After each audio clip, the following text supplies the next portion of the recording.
Vamos con las cláusulas, que es donde nos habíamos quedado. Una cláusula es un enunciado simple que asigna valor a una variable. Ya está. Simple en el sentido de que no tiene combinaciones. Ahí la única conectiva que hay es la igualdad, por así decirlo. Edad cronológica igual 7 años. Centil de neuroticismo igual 58. Y así sucesivamente. Representa un hecho o un posible hecho sobre el problema.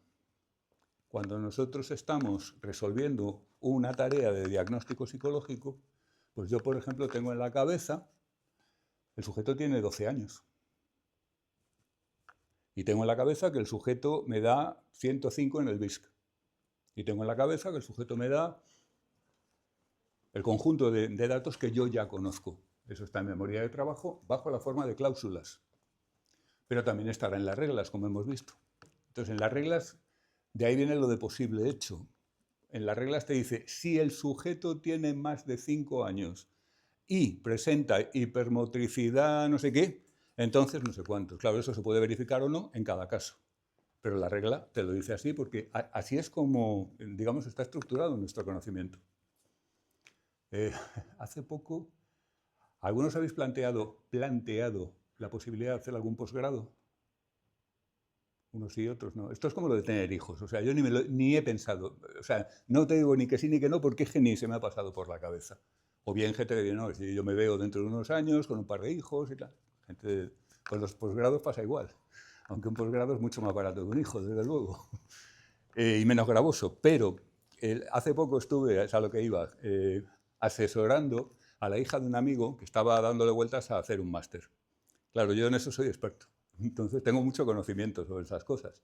Y me daba perfecta cuenta de cómo estaba usando mis reglas. Entonces, una regla absolutamente esencial en un máster es si lo que se busca es conocimiento y el máster no está en el grupo de los chosen few, entonces recomendar que no se haga. No es buena idea en general ir a un máster por conocimiento. Sí es buena idea ir a un máster para sacar un título, te acredite. Psicólogo clínico en España tiene que pasar por el aro del general sanitario. Bueno, pues si quieres, si tu objetivo es ser clínico, pues no te lo tengo que recomendar yo. O aquí o en las quimbambas, pero lo tienes que hacer, homologado, habilitante, como dicen. ¿Veis a lo que me refiero? Tengo reglas y tengo hechos. Esta chica con la que estoy hablando, que es la hija de mi amigo Víctor, está interesada principalmente en tal tema. Está interesada en obtener un título. Está interesada en aprender más sobre X. ¿De acuerdo?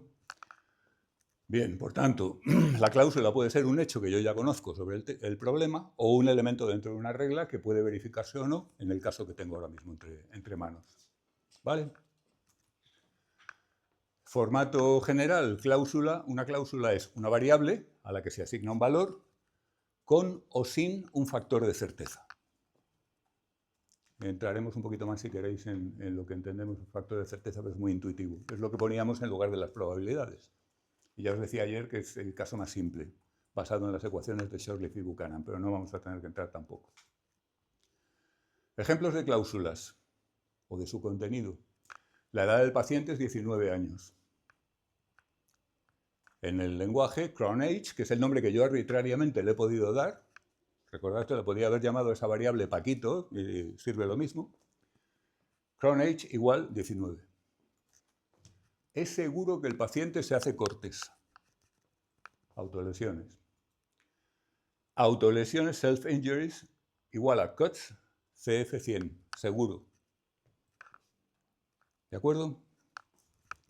El paciente se autogolpea con bastante certeza. Estoy bastante seguro de que otra parte de sus conductas autolesivas son darse golpes. Pues igual, la misma variable, blows, CF60. Observad que esto puede estar en el mismo caso. Yo puedo tener las dos cosas en memoria de trabajo. Yo estoy seguro de que mi paciente se corta y tengo bastantes razones para pensar que además también se da golpes. ¿De acuerdo? Siempre y cuando esta variable esté definida como multivalued en el sistema. Es como en las encuestas, marque todas las que procedan. O bien, si marcas una, te desmarca la anterior. ¿Vale? Las verbalizaciones típicas del paciente son sonidos aislados. Típico de muchos trastornos y problemas de psicología infantil en que cursan con retrasos importantes. En temas, por ejemplo, en este caso, del lenguaje expresivo. Prevalent utterances igual isolated sounds. ¿Vale? O sea, como veis, la traducción del enunciado en lenguaje natural a la cláusula es muy inmediata, muy sencilla. La ventaja de la cláusula, que el sistema la puede manejar, sin necesidad de una gramática del español o del inglés o de la lengua natural que sea. No sabemos si en este caso ha habido abusos en la infancia. Alguien que nos viene con un estrés postraumático, estoy viendo un caso horrible últimamente, en fin. Child abuse igual unknown. ¿De acuerdo? El sistema nos ha preguntado, por ejemplo, oye, porque lo ha necesitado para hacer un paso de inferencia, ¿ha habido abusos en la infancia? Y yo le he contestado, no lo sé, porque no lo sé. Yo como usuario, quiero decir. ¿Vale? Y el sistema se las apaña con esto, ya lo comentamos ayer. Son sistemas que están preparados para funcionar con falta de datos o con incertidumbre de datos. El trastorno evoluciona cíclicamente, según una pauta cíclica, casi seguro. Las pautas cíclicas ya sabéis que son distintivas, por ejemplo, de la depresión mayor, pero también de la esquizofrenia. En muchos cuadros esquizofrénicos, prácticamente todos son cíclicos. Tienen picos y tienen partes más tranquilas. Evolution pattern, ya veis. Cíclico, CF90, casi seguro, CF90. Seguro sería 100. ¿Vale? Recordad que los CF son entre menos 100 y 100. O en otros sistemas usan entre 1 y menos 1. No es como la probabilidad, que es de 0 a 1. Es decir, podríamos decir, el patrón de evolución es cíclico CF menos 100, lo cual quiere decir que estoy seguro, sería equivalente al enunciado positivo que pondría un CF100 a que no tiene, o a que sí tiene un patrón de evolución lineal, por ejemplo. Estamos tomando todo el tiempo decisiones sobre cómo representar lo que nos interesa representar en el sistema. Estamos hablando de representación del conocimiento. Pero no vaporosamente, sino haciéndolo. Ese es el matiz importante aquí. Cláusulas en memoria de trabajo. En cualquier momento del proceso de resolución de un caso, la memoria de trabajo tiene las cláusulas que hasta el momento se han establecido. Lo que ya sabemos sobre el caso. Tú estás atendiendo a una persona, a alguien que te ha planteado una demanda y has aceptado y estás en mitad de la evaluación, por ejemplo, una tercera entrevista, pongamos por caso, tercera sesión. Pues si en ese momento congelamos lo que tú sabes, pues hay un montón de cosas que ya sabes sobre ese individuo, lo que has recabado en todo el tiempo hasta ese momento. Bueno, pues eso es lo que se recoge en memoria de trabajo. Son datos, algunos recibidos. Tú lo ves y ves que es un niño de unos 8 años, pero te dice que tiene 8 años. Lo ves y ves que es una mujer. Lo ves o bien ves la ficha que ha rellenado y ves que vive en tal pueblo, en tal ciudad. Que tiene tales o cuales estudios. Datos que tú recibes en cualquier caso. Pero también los datos que el sistema ya ha inferido. Hasta ese momento tú has llegado a algunas conclusiones a partir de la información que tienes. Conclusiones provisionales y parciales. Es decir, no es que hayas obtenido ya una evaluación completa o un diagnóstico, dependiendo de con lo que estés trabajando en cuanto a metodología clínica. Sino simplemente pues, que hay algunas cosas que ya puedes deducir de lo que ayer creo que ponía el ejemplo del ambiente invalidante. Hay algunos factores que el individuo te cuenta y tú apuntas en tu memoria de trabajo que esto tiene pinta de ambiente invalidante y a lo mejor le das un CF de 40, pongamos por caso. Pero todo eso, todas esas cláusulas, tanto las recibidas del exterior como las que el propio sistema ha ido deduciendo, se almacenan en memoria de trabajo y en memoria de trabajo se van cambiando a medida que se progresa. Lo veremos ahora enseguida con un poquito de detalle. Poquito.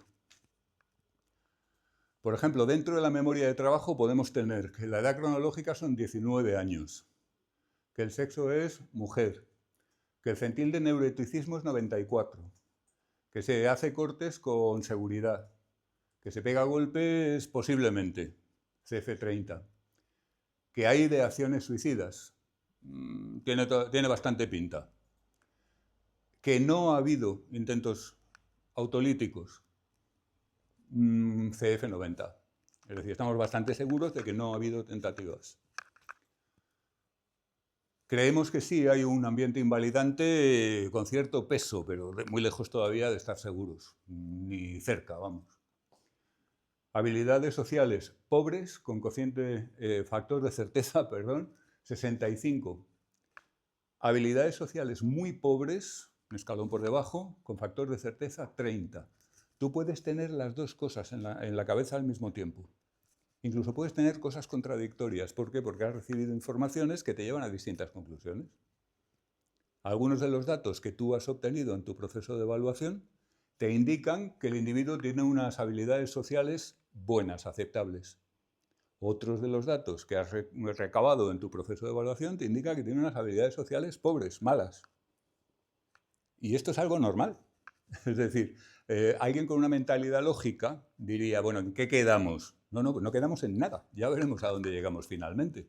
Pero en el momento en que tú estás razonando sobre el problema como experto, tienes que habértelas con casos en los cuales la misma variable recibe distintos valores por distintas vías. ¿Se ve? Por ejemplo, puede ocurrir que tenga muy buenas habilidades en unos ámbitos y muy malas en otros. Entonces, dependiendo de cómo hayas evaluado, te sale una cosa u otra. Hay gente que tiene unas habilidades sociales prodigiosas en familia, y es el alma de la fiesta y todo ese tipo de cosas, pero luego, en un contexto, por ejemplo, académico, pues no se maneja bien. ¿Se entiende? Entonces, claro, tú puedes haber obtenido las dos fuentes de información. O incluso dentro del mismo ámbito. Es decir, estamos trabajando con un problema de escala de complejidad real, y esa es mucha escala de complejidad. Lo cual implica que a veces parece que salen cosas contradictorias, etc. Relaciones disfuncionales, sí. Factor de certeza, 50. Lo que signifique exactamente de relaciones disfuncionales dependerá de qué trata el sistema y de cómo nosotros lo hayamos construido en la base de conocimientos. Por ejemplo, en trastornos de personalidad es muy frecuente que haya relaciones disfuncionales tipo pareja. Gente que se está juntando una y otra vez con personas que básicamente le hacen daño. ¿Vale? Una variable bastante particular, una cláusula bastante particular, hipótesis activa, trastorno de personalidad límite, con factor de certeza 55. Hipótesis activa es muy posible que lo único que signifique es que se te ha encendido esa bombilla. No que tengas ese diagnóstico con un factor de certeza de 55, sino que has llegado a la conclusión de que en el caso que tienes delante, esa es una opción a considerar como hipótesis. Y luego esto lo que va a ocurrir es que al tener esta hipótesis activa, vas a tirar de unas partes de la base de conocimientos y no de otras. Es decir, vas a buscar los elementos que tiendan a confirmar o a desconfirmar esa hipótesis. Con lo cual vas a preguntar, por ejemplo, por si hay autolesiones, que es muy indicativo en TLP. ¿Se entiende? ¿Veis un poco cómo está articulado? Pero claro, al mismo tiempo que tienes el TLP, puedes tener el TP, el trastorno de personalidad. También es una categoría paralela, vamos. Realmente yo creo que toda la gente que conozco que está en tema de trastornos de personalidad te dice que es una distinción que le han puesto ahí los psiquiatras norteamericanos porque tal, pero que la zona gris es muy grande. Y luego encima, para colmo, hay gente con rasgos que no cumple criterios, en fin, ya sabéis cómo es esto. Pero lo tenemos que reflejar como es. Esto no es un dominio de juguete, ni esto es un conductista de cháchara diciendo que todos son cadenas pavlovianas. Esto tiene que funcionar. Eso es muy serio, como criterio. Depresión mayor. Yo creo que todas podían... No está hecho con intención, ¿eh? Pero si tenemos ideas suicidas, tenemos autolesiones, problemas de relaciones... Pues podía perfectamente encajar quizá, bueno, con muchísimos más datos que tendríamos que obtener, por supuesto, pero no sería contradictorio con ninguna de esas tres hipótesis. Insisto, la hipótesis la tienes desde el principio. No sé si conocéis, si habéis estudiado en psicología del pensamiento probablemente, los estudios de Elstein y Bordech sobre el proceso de razonamiento clínico, en plan empírico, ¿no? Elstein y Bordech hacen una cosa muy divertida, muy ingeniosa, que es vamos a ver cómo razonan los clínicos. Entonces, tú imaginas que te ponen delante una mesa enorme, del tamaño de una mesa de billar, toda llena de tarjetas. ¿Vale? Tienes que resolver un caso clínico con los datos que hay en las tarjetas, pero lo único que tú ves es el nombre de la variable. Si le das la vuelta, aparece el valor. ¿De acuerdo? Centil de neuroticismo, le das la vuelta a 54. Entonces, lo que ellos estudian es qué vas tú levantando. Es decir, cuál es el camino que sigues para buscar las variables. Encuentran cosas interesantísimas. El resultado, sin embargo, más rompedor que ellos obtienen, que es un poco de que te estalla la cabeza, es que la variable que más explica del éxito, de la varianza del éxito en el ejercicio clínico, es el acierto con las hipótesis tempranas. Es decir, si a ti se te ocurre la hipótesis correcta muy pronto en el proceso, lo normal es que aciertes, que des el diagnóstico correcto. Y si no se te ocurre la hipótesis que es la verdadera al principio del proceso, lo más probable es que falles. Esto es fortísimo, pero empíricamente está comprobado en médicos. En psicólogos no me consta que se haya aplicado esta metodología. ¿Lo veis, no? Así que las hipótesis, aunque sean una cosa que surge temprano y a partir de indicios que pueden no ser demasiado solventes, pues es un aspecto importantísimo. ¿Vale? No es lo mismo una variable de hipótesis que una variable de una característica. No es lo mismo semánticamente. El sistema sintácticamente o mecánicamente las utiliza igual. ¿Vale? Reglas. Sí, Livio. Que estaba pensando, para darle valor a esas variables, por ejemplo, en concreto a las de las hipótesis, ya estás jugando con reglas, ¿En ¿no? concreto cuál, por favor? Por ejemplo, a la de que tienes una hipótesis de determinado trastorno Sí. y estás jugando con la regla de si tiene no sé qué síntoma y no sé qué otro, es probable que tenga esto o esto otro. Sí. Vale, entonces ya, o sea, también hay detrás. Por supuesto, estamos viéndolo parte por parte, pero todo esto opera a la vez. Claro. La manera por la que se llega a una hipótesis característicamente es por los primeros datos que pides en entrevista. Vamos, en entrevista, en la interacción con el sistema. Muchos de los datos el sistema te los pide, pero el sistema te los pide porque las reglas que está activando en ese momento así lo solicitan. Ahora vemos lo del funcionamiento de las reglas, pero sí, así es. Algunos de estos datos se obtienen por inferencia, por parte del propio sistema a partir de otros datos. Pero hay otros que el sistema te los pide.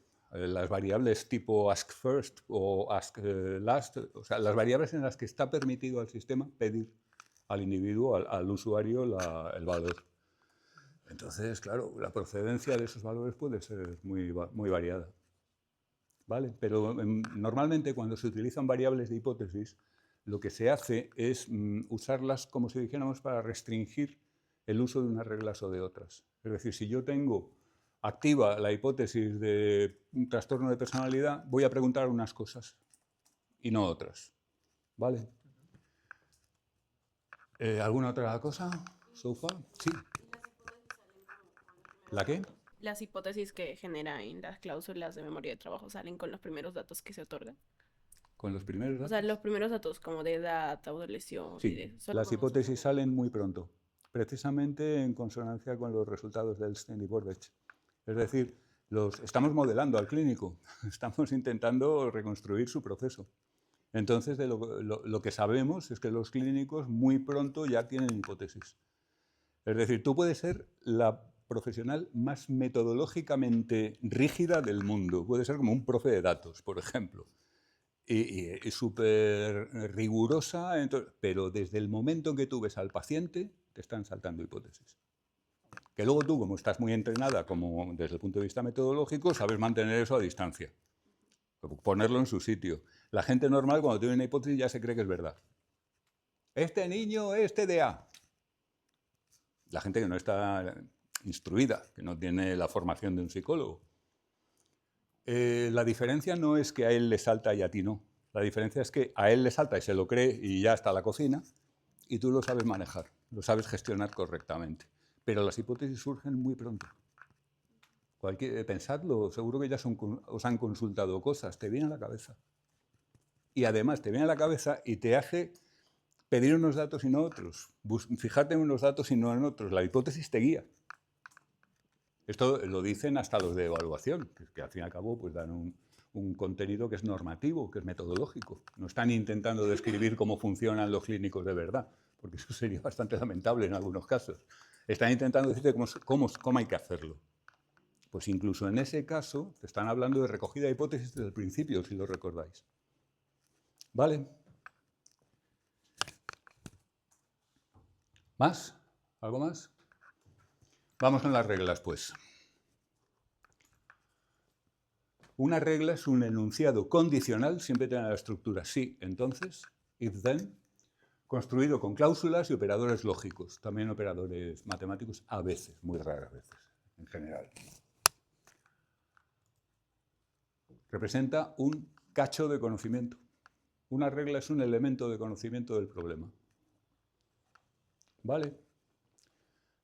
Por salir del ámbito clínico, si el motor no arranca y no se oye el motor de arranque al darle a la llave, entonces, problema de batería CF40. ¿Lo veis, no?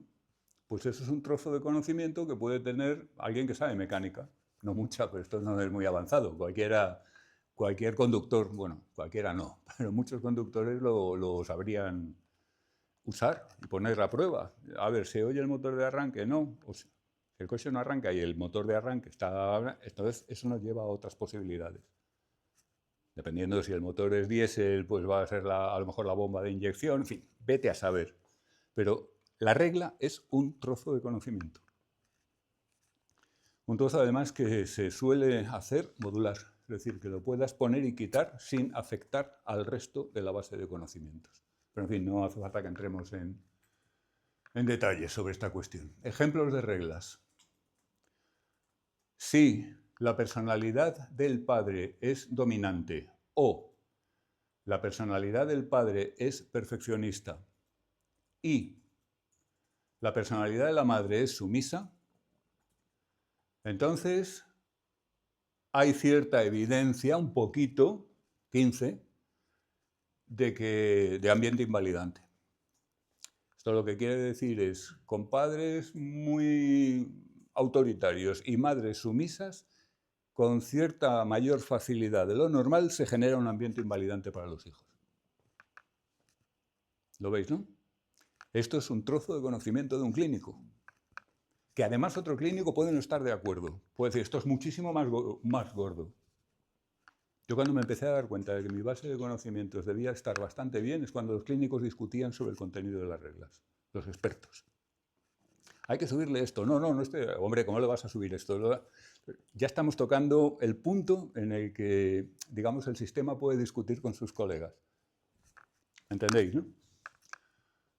Bueno, pues esa es una posible regla. Y lo que viene a decir la regla es eso. Como veis, la traducción, de hecho, yo he trabajado en más de un proyecto con un plugin que se le pones al sistema, al shell, vamos, al entorno de programación del sistema basado en conocimiento, y que traduce las reglas que están en KRL al inglés. Y hombre, lo que te sale en inglés no es un rollo ChatGPT, porque estamos hablando de tecnología ya bastante antigua, pero sirve para que, por ejemplo, el experto que no es capaz de leer el KRL entienda el contenido de la regla, lo cual a efectos de desarrollo del sistema viene muy bien. ¿Vale?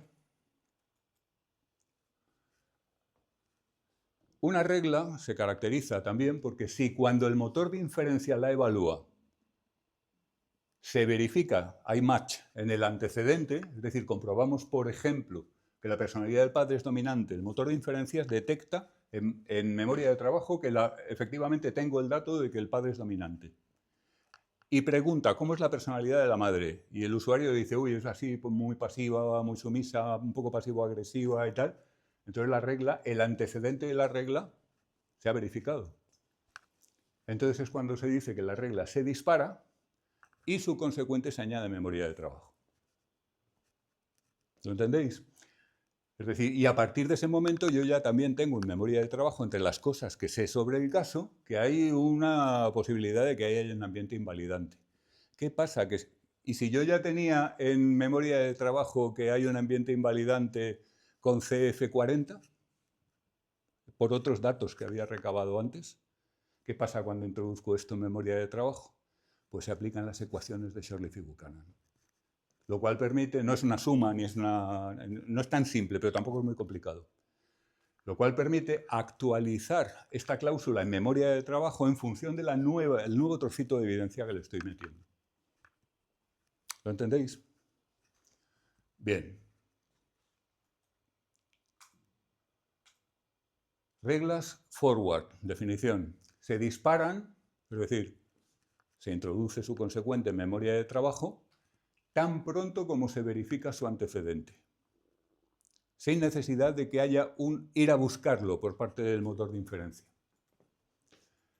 Intuitivamente, tú ves que el chico no para quieto, salta continuamente de una actividad a otra, molesta a todo el mundo, a todos los compañeros y tal, y muy posiblemente se te activa la hipótesis de trastorno por déficit de atención con hiperactividad.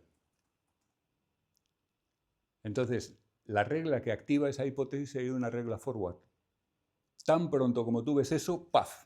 Esto es como las cosas que tú la ves y ¡bum!, se te imponen. No es que tú la vayas buscando.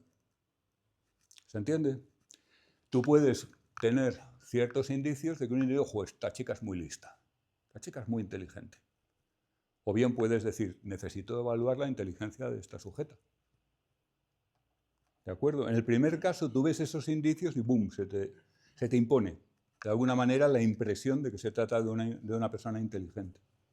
En el segundo caso, tú te das cuenta de que para tu proceso de diagnóstico te conviene evaluar el grado en que esa persona tiene un nivel intelectual más o menos alto. Y entonces haces cosas para ir a buscar ese dato. ¿De acuerdo? Las reglas forward son las primeras.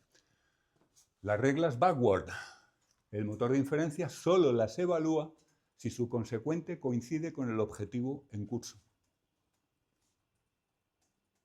Lo vamos a ver un poco cómo opera todo esto junto de forma simplificada enseguida.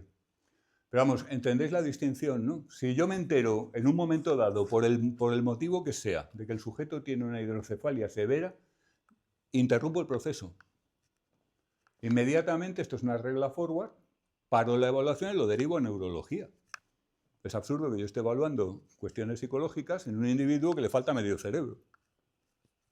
Está claro, ¿no? Vamos, va a tener todas las rarezas que me salgan en todos los... y muchas más, desgraciadamente. Pero eso es cuestión de los neurólogos, no mía. El psicólogo trabaja normalmente con cerebros intactos. Es el software lo que no está bien. ¿Vale? Y desde luego una hidrocefalia severa pues descarta que tenga sentido intentar hacer un diagnóstico psicológico para la mayor parte de las cosas. Los cuadros pueden ser muy diferentes por motivos no nómicos. ¿Vale? Una regla backward. Si el objetivo actual es averiguar, esto no es la regla, es el razonamiento. Si estoy intentando averiguar si hay lenguaje si hay retraso en el lenguaje expresivo, voy a evaluar el formato habitual de lo que el paciente emite. ¿Vale? Por ejemplo, palabras sueltas, por ejemplo, frases completas, por ejemplo, sonidos no lingüísticos. Esto en autismo es importantísimo, es uno de los elementos, una de las variables y del conjunto de reglas que te permite diferenciar los casos por funcionalidad. Los individuos de alta funcionalidad característicamente tienen preferencias lingüísticas sofisticadas. Son anómalas, pero de eso se encargan otras reglas. Pero es que tienes a individuos que lo único que hacen es como si fueran monos. Esos son los típicos de baja funcionalidad, que cursan con todos los retrasos habidos y por haber y son los cuadros más tristes, y además con peor pronóstico. ¿Vale? Pero esto ya lo tengo que yo buscar. Como tengo la duda, estoy tratando de establecer si hay retraso en el lenguaje expresivo, entonces voy a buscar el dato de cuáles son sus preferencias habituales. Voy a buscar muchos más datos, claro, para concluir algo firme sobre su lenguaje expresivo. Pero tendré, por ejemplo, una regla que me diga que si la edad es mayor que 5 y las preferencias más habituales son palabras sueltas, entonces hay un retraso moderado. Y tengo otra regla que me dice que si la edad es tal y además no sé qué y además no sé cuántos, entonces hay un retraso severo. Y así sucesivamente. ¿Lo veis? ¿Me seguís? Si me seguís hoy tiene mérito, porque esta es probablemente la clase más densa del curso. Algunos lo han intuido y se han mantenido al margen. ¿Sí? ¿Perdón? ¿El qué? No te entiendo. Dice reglas backward. El MI solo las evalúa. El motor de inferencia solo las evalúas y su... ¿Cuál es la duda? Ah, no, quería saber qué era MI. Ah, MI.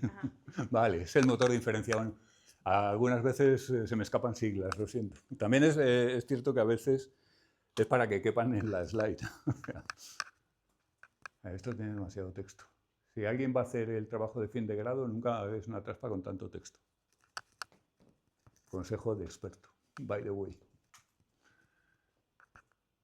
Representación del conocimiento, reglas, ejemplos. Regla 137. Es una regla forward. Si el patrón de evolución es cíclico y hay delirio o hay alucinaciones, ya sabéis a dónde va esto, ¿no? Entonces activar hipótesis de esquizofrenia y además activarla con fuerza.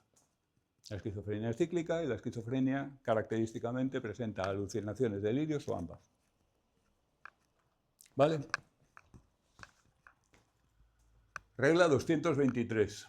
No es forward, por tanto es backward. Esta regla solo se va a disparar cuando el motor de inferencia la vaya a buscar y se verifiquen sus.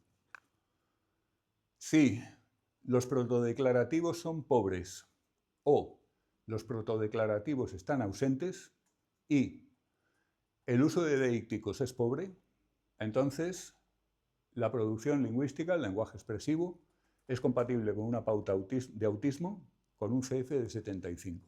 Este es el lenguaje típico de un individuo con autismo. ¿Sabéis lo que son deícticos? Lo comentamos el otro día. ¿Sabéis lo que son protodeclarativos? Los protodeclarativos se refiere, esto es muy fácil, se ve mucho en los niños de ciertas edades, que hacen y señalan, típicamente con el índice. Curiosamente es transcultural además. Los niños señalan con el índice, pero eso es un protodeclarativo porque está en el lugar de mira mamá qué señora más fea, por ejemplo. Como el niño no sabe decir todavía mira mamá qué señora más fea, hace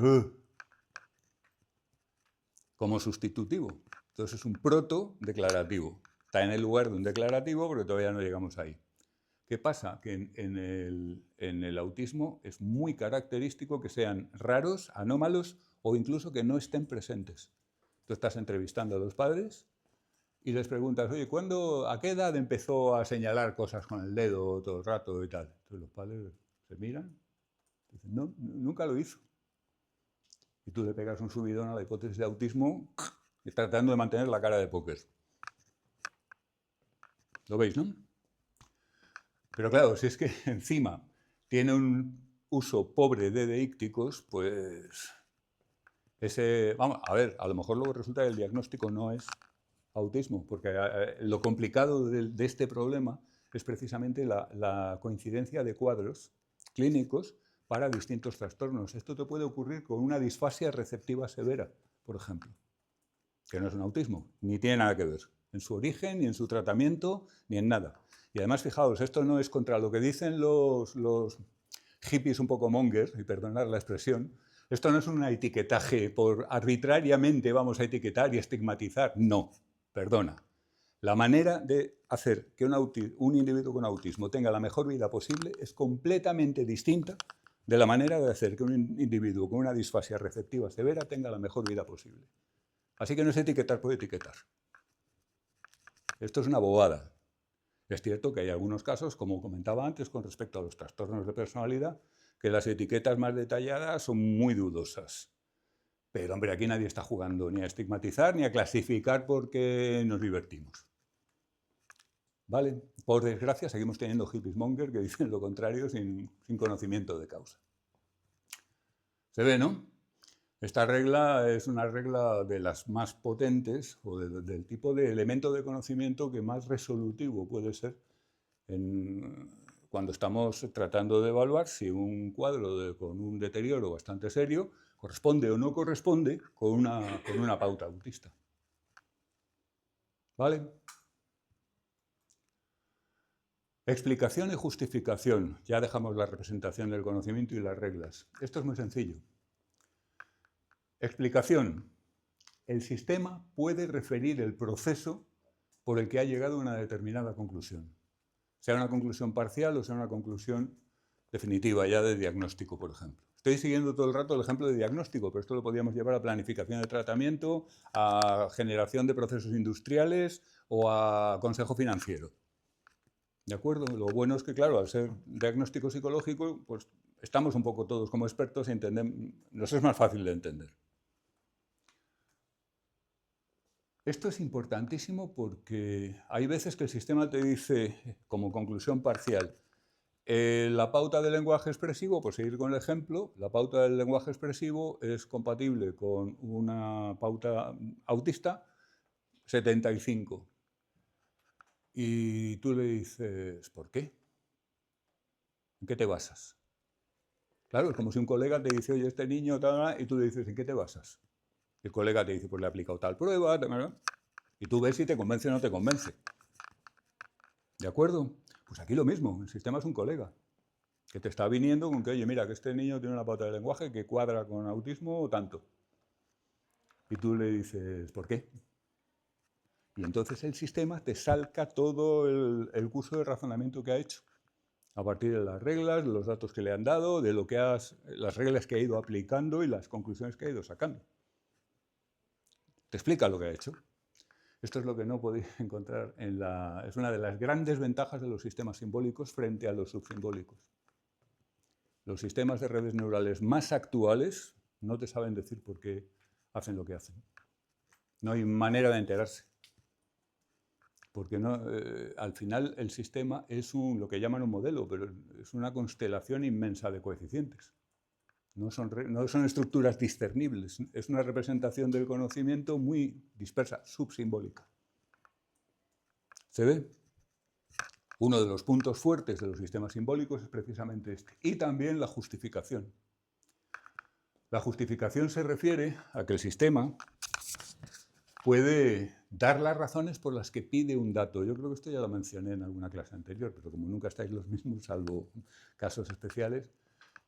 Por ejemplo, el sistema me pide una prueba observacional en el entorno habitual del individuo. Eso significa que yo tengo que desplazar personal a un colegio, darle todas las explicaciones al director, a la profesora, y encontrar el horario para que ese personal haga una observación que no interrumpa las actividades. O sea, es una movida. El sistema me está pidiendo un dato que para obtenerlo va a ser un lío. Entonces, ¿por qué? Otra vez. ¿Para qué? En este caso, más bien que por qué es para qué. Y entonces el sistema te dice, si tenemos este dato y resulta que tiene tal valor, entonces tendríamos que considerar que tal y que igual, porque la regla tal dice esto y la regla cual dice lo otro. Es decir, el sistema te puede también justificar por qué te está pidiendo un determinado dato. Claro, si el dato que te está pidiendo es la edad cronológica, pues no tiene ningún coste. Pero si el dato que te está pidiendo es una observación o una biopsia en medicina, claro, hay algunas biopsias que son tremendamente invasivas que se practican con sedación, que el sujeto tiene un posoperatorio y que, o sea, que no vamos a cogerle un cacho de hígado a ver qué tal va esto. Y luego ya que estamos abriendo, pues de paso le cogemos un trozo de páncreas. O sea, no puede ser así, pero claro, esto los sistemas no lo saben. O sea, es difícil darte cuenta de lo nada que saben hasta que les metes tú el conocimiento. ¿Se ve? Entonces, la justificación es muy importante también por este motivo, porque hay algunas veces que tú le vas a decir, a ver, ¿para qué quieres saber esa observación en situ? Y el sistema te dice, no, porque así ganamos un poquito de fuera, no me merece la pena. Unknown, no se sabe, no lo voy a buscar. Te buscas la vida por otro lado, y el sistema lo hace, se busca la vida por otro lado. No te vuelvo a preguntar por eso. ¿Se ve? Claro, esto es importante porque los problemas de los que estamos hablando son difíciles y son a escala real. Son difíciles, involucran todo este tipo de cosas, riesgos médicos, costes económicos y costes en términos de daños al paciente y más cosas. Si estuviéramos hablando de problemas lógicos, esto no tendría sentido. Para demostrar teoremas de matemáticas o de lógica, pues no hay ningún problema con... O sea, no hay ni que explicar ni que justificar nada. Pero si estamos hablando de salud de alguien o de decisiones financieras importantes o de control de procesos industriales, pues cuidado. ¿Vale? Inferencia. Vamos a suponer un sistema basado en conocimiento en un área del diagnóstico psicológico. ¿Vale?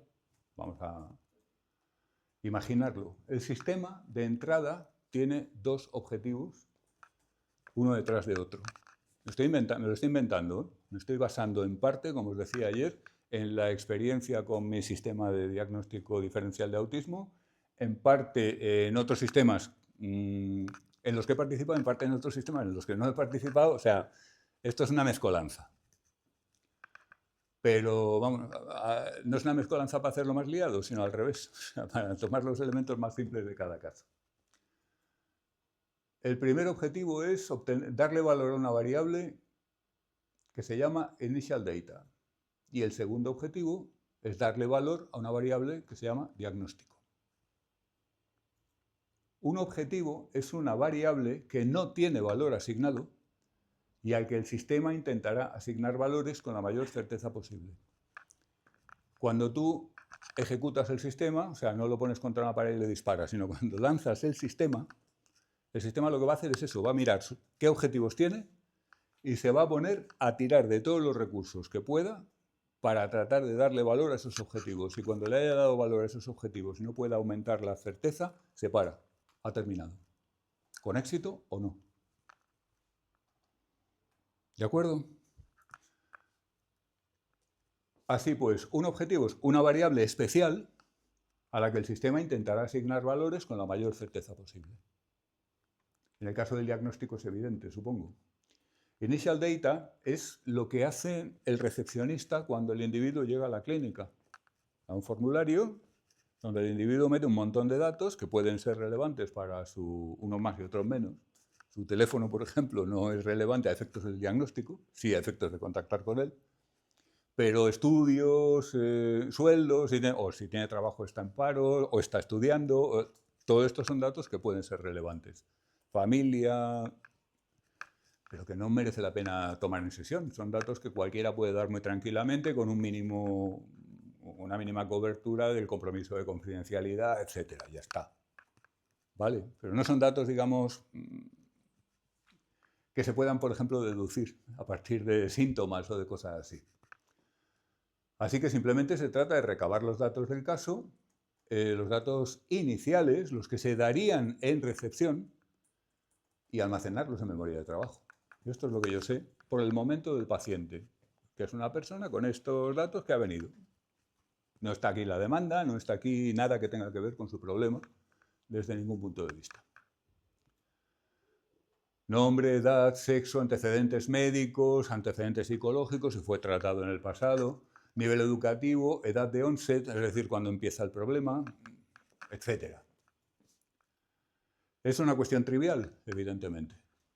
Se preguntan al usuario y se almacena en MT. Si a partir de ahí hay alguna regla forward que se cumpla, el sistema la dispara y almacena también su conclusión en memoria de trabajo. ¿Vale? Por ejemplo, podemos tener una regla forward que diga si el individuo, el paciente, ha tenido intervenciones neurológicas de neurocirugía, entonces no sé qué. Vale, bueno, pues no sé qué se almacena directamente en memoria de trabajo porque es una regla forward. El sistema, en cuanto ve ese dato, boom, dispara. ¿Ok? El objetivo importante, evidentemente, es el segundo, el diagnóstico. O sea, una vez que ya tenemos esos datos básicos, ¿cómo conseguimos un diagnóstico para este individuo? ¿De acuerdo? Y bueno, aquí os voy a pedir un poco de atención y en cuanto acabemos con un par de comentarios, a lo mejor hoy acabamos antes de lo normal. Tenemos una base de conocimientos imaginaria, un motor de inferencia, en cuyos detalles no vamos a entrar mucho, y la memoria de trabajo. La memoria de trabajo, fijaos, está dividida en dos áreas. Voy a coger el puntero.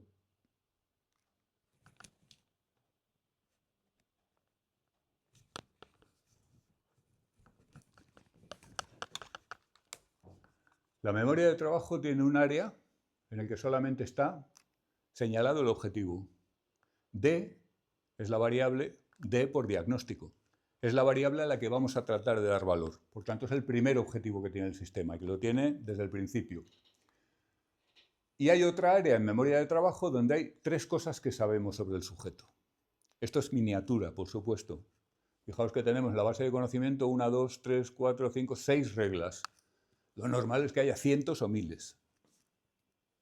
¿Vale? Entonces, lo vamos a hacer muy sencillito. A, B, C, R, S, T, las letras representan cláusulas. ¿De acuerdo? R, por ejemplo, puede ser la edad del paciente es 68 meses. En psicología infantil muchas veces ya sabéis que usan los meses. O la edad de la paciente es 22 años. Estamos en adultos. O bien, el centil de neuroticismo de la paciente es 74. Cada una de esas letras representa una cláusula. ¿Está entendido? Tanto en las reglas como en memoria de trabajo.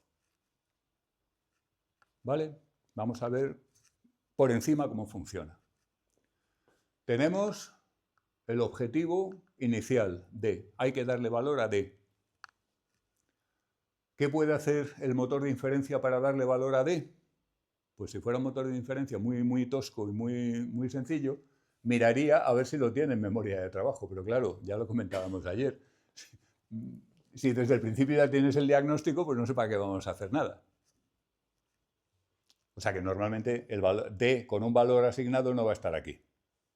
Lo segundo que hace el motor de inferencia es buscar si hay alguna regla en la base de conocimiento que permita dar valor a D, es decir, cumplir el objetivo. ¿Veis alguna? ¿Hay alguna regla en la base de conocimientos que permita dar valor a D? Exactamente. Esta regla, si se verifica el antecedente, nos da un diagnóstico. ¿Vale? Entonces el motor de inferencia va a escoger esta regla. Cuidado, en un caso real va a haber n reglas que permitan dar valor a esto. Se llama conjunto de conflicto y hay un plugin alternativo, por así decirlo, que ayuda a resolverlo para que el motor de inferencia decida cuál es la regla que se intenta primero. ¿De acuerdo? Esto forma también parte de la actividad de un motor de inferencia. Si hay varias reglas que podrían cumplir el objetivo, ¿cuál intentas antes? ¿Cuál pruebas antes? ¿Vale? Bueno, pues entonces el motor de inferencia se tiene que centrar en la primera regla. Con esta regla, para obtener D, ¿qué tengo que hacer? Primero verificar si se da A y luego comprobar si se dan B o C. Y el sistema, el motor de inferencia, empieza de izquierda a derecha, sencillamente, como haríamos nosotros. El objetivo, por tanto, ahora es A. Fijaos que el sistema, en cierto modo, ha suspendido el objetivo de más alto nivel y se centra en uno de más pequeño nivel. Es como si tú estás limpiando la casa y en un momento dado, bueno, ahora el objetivo es limpiar el dormitorio. Bueno, pues estás limpiando la casa, pero tu objetivo actual es limpiar el dormitorio. ¿De acuerdo? ¿Tenemos A en memoria de trabajo? No. Así que A va a haber que encontrarlo de alguna otra manera. ¿Hay alguna regla que nos permita sacar conclusiones sobre A? ¿Cuál? Esta, ¿verdad? Pues entonces esta regla ahora es la que estamos evaluando y empezamos, el motor de inferencia empieza por la izquierda. Y entonces ahora el objetivo es S. Hemos suspendido D, hemos dejado en suspenso D, ahora hemos dejado en suspenso A y ahora nos centramos en S. El motor de inferencia ahora va a intentar encontrar el valor de S. ¿Lo tiene en memoria de trabajo? Sí. Ahí está. Una S muy maja. Entonces no hay ni que intentar reglas. S ya lo tenemos. S se cumple porque además como es S o Z, nos basta con S para disparar esta regla. Y entonces ya tenemos A. Hemos tenido éxito con S, por tanto el goal, la meta S ya está cumplida, y hemos tenido éxito con A. Porque S o Z, entonces A, puesto que S, no nos hace falta Z porque es una disyunción. Y entonces ya tenemos A. Y metemos A en memoria de trabajo. ¿Lo veis? Gracias a esa tercera regla, ya que teníamos ya S, hemos pedido meter A en memoria de trabajo. Recordad que las letras son cláusulas. Y que esto es multiplicado por cientos o miles. ¿Qué viene ahora? Pues estábamos aquí arriba. Ya tenemos A, por tanto hay un trozo de la regla que nos puede dar el diagnóstico que se ha cumplido. Pero necesitamos otra cosa, o bien B o bien C. Seguimos leyendo de izquierda a derecha y ahora el goal, la meta, el objetivo es B. ¿Está claro? ¿Me seguís? ¿Tengo B en memoria de trabajo? No. ¿Hay alguna regla que permita concluir B? La cuarta, ¿no? Pues ahora voy a por esta regla. Si G o M, entonces B. Aquí vamos a abreviar un poquito. Ahora la meta sería G. ¿Tenemos G en memoria de trabajo? No. ¿Tenemos alguna regla que concluya G? No. Por tanto, por aquí mal. Pero la otra alternativa es M. ¿Tenemos M en memoria de trabajo? Tampoco. ¿Tenemos alguna regla que concluya M? Tampoco. Esta vía muerta. B falla. No conseguimos B. Y esta regla falla, no nos ha servido en este caso. Fijaos que en otro caso distinto de otro paciente podría haberse verificado si es que se hubiera evaluado. Si hubiera llegado el motor de inferencia a tirar de esa regla. ¿Lo veis, no? Bueno, pues lo que nos queda, puesto que B ha fallado, nos queda la opción de C, porque es B o C. Es una disyunción de nuevo. Nos vale cualquiera de las dos. Pues ahora la meta es C, ya es la meta in extremis, porque si no esta regla no la podemos disparar. ¿Tenemos C en memoria de trabajo? No. ¿Tenemos alguna regla que concluya C? Sí. La segunda.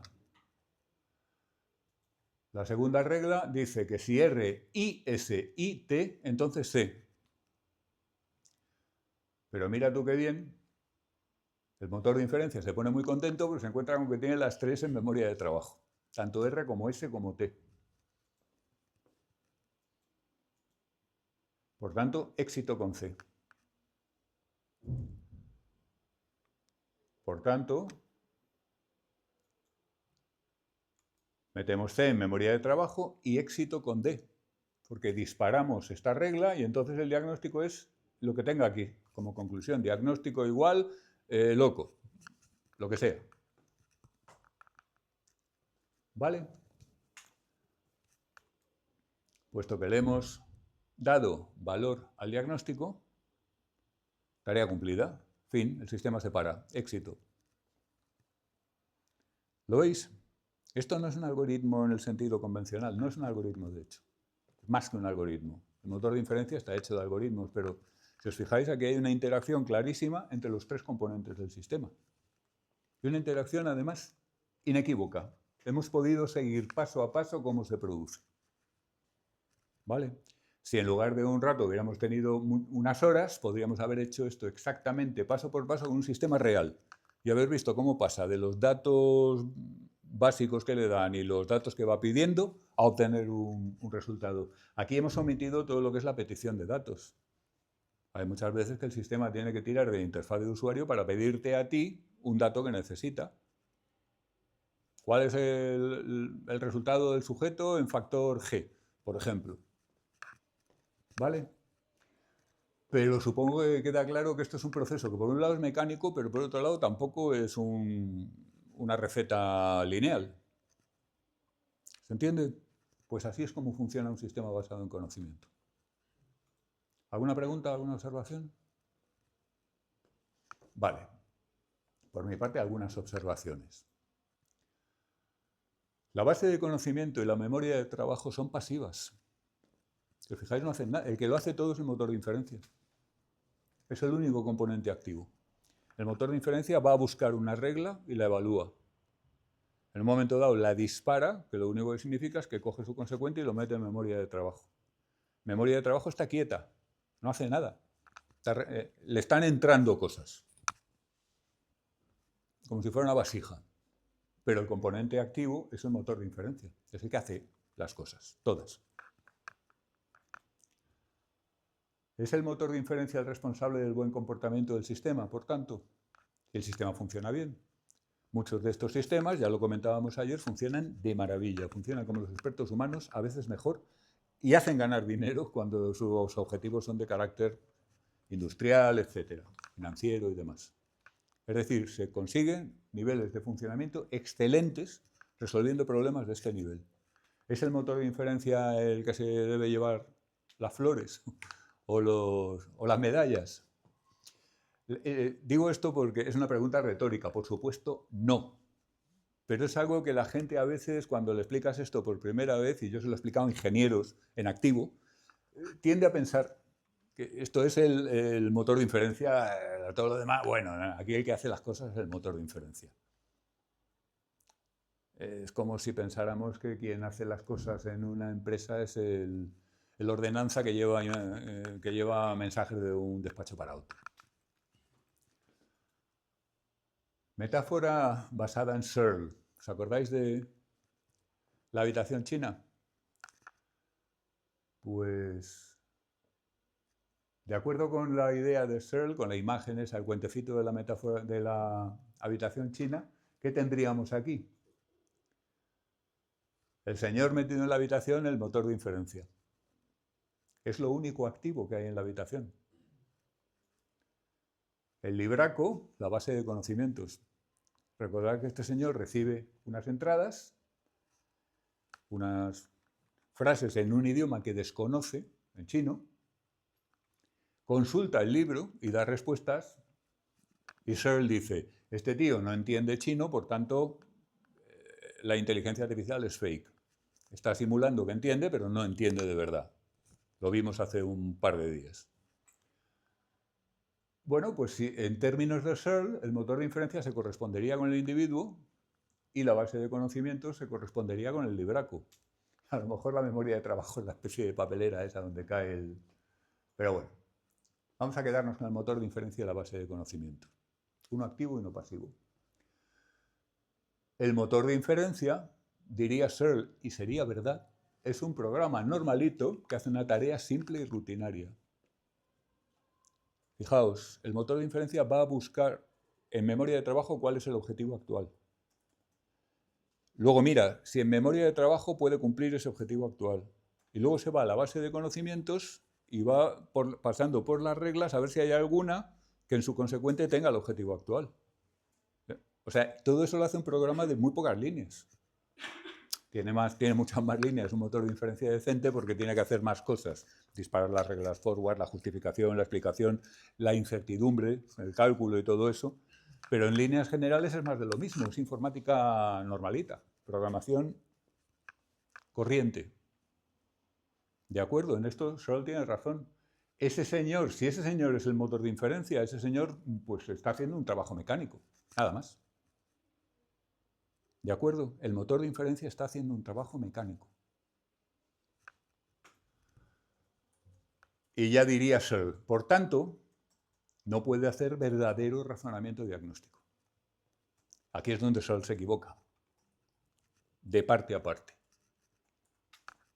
¿De acuerdo? Es cierto que ese señor está haciendo algo mecánico. Es cierto que el motor de inferencia hace algo mecánico. Pero de ahí no se sigue que no pueda hacer verdadero razonamiento diagnóstico. No solo una especie de simulación. Searle diría, esto es una simulación de razonamiento diagnóstico en el que un tío que es tonto, que solamente sabe hacer 4 cositas, está usando rutinariamente el libraco, la base de conocimientos, para dar la impresión de que está haciendo razonamiento. Esto es un poco es lo que plantea Searle. Así que después de todo el rollo que llevamos, malas noticias. Esto es un simulacro. No es de verdad, según Searle. Por otra parte, uno dice, vamos a ver si le están dando al sistema los mismos datos que a un profesional experto humano y el sistema está dando el mismo diagnóstico que el experto humano, pues algo está haciendo bien. No, que lo simula muy bien, diría Searle. ¿Se entiende? Pero esta metáfora no es buena. Os propongo otra metáfora, musical. ¿Sabéis lo que es eso? Es un aparato que vuelve a estar relativamente en uso desde hace unos cuantos años, pero que había desaparecido del mapa en la era de los CDs y de los DVDs. Es un plato. ¿Y eso? Vinilos, ¿no? Discos que, según algunos sibaritas actuales, tienen una cualidad sonora especial que no se da con ningún otro tipo de almacenamiento digital, ni... En fin, no sé. Yo tengo unos cuantos y suenan bastante mal porque hacen todo el rato, pero en fin. Vamos a suponer que te has graduado. Bueno, pues en lugar de hacer una ceremonia de graduación convencional, os habéis hecho un crucero. Venga, por ahí por el mar hay yo que sé, a Ibiza o algo así. No, Ibiza no, más lejos, a las Maldivas, en el Océano Índico, por ejemplo. Soñar es gratis. Y aquí viene lo malo, ha habido un naufragio, se ha hundido vuestro barco y la mitad de la gente ha ido a parar a una isla desierta y la otra mitad a otra isla desierta. Y unos tienen un plato y un generador de electricidad. Y otros tienen todos los vinilos. ¿Quién tiene la música? ¿Quién va a poder oír música en su isla hasta que vengan a rescatarle? Ninguno de los dos. En una isla hay un plato, en la otra isla hay vinilos. ¿Se entiende? La música solamente surge de la interacción adecuada del plato con los vinilos. Y digo interacción adecuada porque si en lugar de vinilos son, por ejemplo, pendrives con MP3, ni con el plato tienes música. ¿Se entiende? Si en lugar del plato tienes un magnetofón de bobinas, pues tampoco te sirven los vinilos. ¿Se entiende? La música es emergente. Solamente se produce por la interacción de ambas. Entonces sería una tontería que yo dijera que los vinilos no tienen verdadera música, sino que tienen música fake. Porque el vinilo no suena. Y sería una tontería que yo dijera que el plato no tiene verdadera música, porque cuando yo lo pongo en marcha lo único que hace es de la aguja arrastrando por el plato propiamente dicho. Y eso es lo que dice Searle exactamente. El Searle nos está diciendo, el plato en realidad no tiene música, no hace verdadera música, solo la simula usando rutinariamente otra cosa. Pero vamos a ver, qué tontería es esta. ¿Se entiende? Es una perfecta tontería. Por supuesto que hay música si tenemos los dos elementos. Por supuesto que hay razonamiento si tenemos los dos elementos. Y por supuesto que hay comprensión si tenemos todos los elementos del sistema. Lo que pasa es que no es el individuo el que comprende, es el sistema en su conjunto, como dijimos en su día. Y aquí pasa lo mismo, no es el motor de inferencia el que razona, el motor de inferencia hace su trabajito más pequeño. Y evidentemente no es el plato el que tiene la música. ¿Lo veis? ¿Está claro? ¿Alguna duda hasta aquí? Bien. Estamos, por tanto, en paralelo. ¿Alguna observación más? Fijaos que hemos partido de definir una conducta. La conducta es resolver problemas de experto con alta eficacia. ¿Eso no es una conducta? Por supuesto que sí que lo es. Bueno, para cualquiera os lo reconoce, incluso los conductistas. Vamos, para los conductistas antes que nadie, porque para ellos todo es conducta. A menos que no exista. ¿Vale? Bueno, pues la conducta que queremos explicar es precisamente esto. ¿Sabéis quién es este tipo?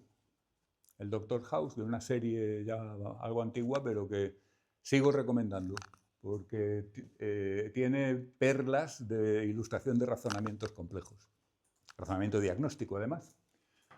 En realidad, Hugh Laurie, un gran músico y otras cosas, pero en fin. Es un personaje que es eficacísimo resolviendo problemas diagnósticos. Además, los típicos problemas diagnósticos en los que otros colegas han tirado la toalla, por ejemplo, o no saben por dónde cogerlos. Pues esta conducta es la que queremos explicar. ¿Vale?